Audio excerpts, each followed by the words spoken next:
The streets of Stonewall were always treacherous, but tonight they seemed to twist and writhe like a living entity. EMTs. Mark and Rachel had been on the road for hours, their lights flashing through the darkness as they sped from one emergency to another. Their ambulance, Blue Devil, was a sturdy vehicle, its sirens a familiar presence in the Stonewall night. But tonight, something felt off. The roads seemed to shift, like the town itself was trying to shake them loose. As they turned onto Oriana Bridge, the Blue Devil's tires screeched on a patch of ice. Mark cursed under his breath as the vehicle careened out of control, heading straight for a group of twisted trees that loomed at the street's edge. Rachel's hands flew across her radio, calling out a panicked warning to dispatch. "Mayday, mayday! Blue Devil's lost traction. We're heading into—" The transmission cut off with a sharp crackle, as if something had reached in and ripped the words from Rachel's mouth. Mark fought the wheel, his knuckles white with tension. The trees loomed closer, their branches reaching out like skeletal fingers. The ambulance shuddered and lurched, threatening to snap its axles at any moment. Suddenly, a cold wind howled through the night air, extinguishing the Blue Devil's headlights. The darkness was absolute, like being trapped in a coffin.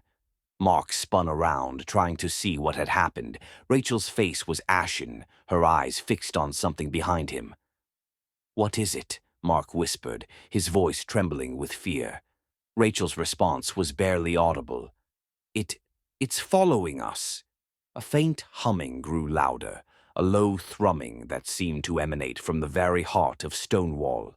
The sound made Mark's teeth ache and his skin crawl. He floored it, the Blue Devil surging forward with a lurching jolt. The streets blurred around them as they careened through the darkness, pursued by an unseen force. They were running out of time.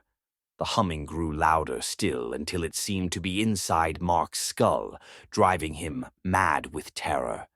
The trees gave way to a deserted alleyway, and for a moment the Blue Devil's tires found traction on the smooth asphalt.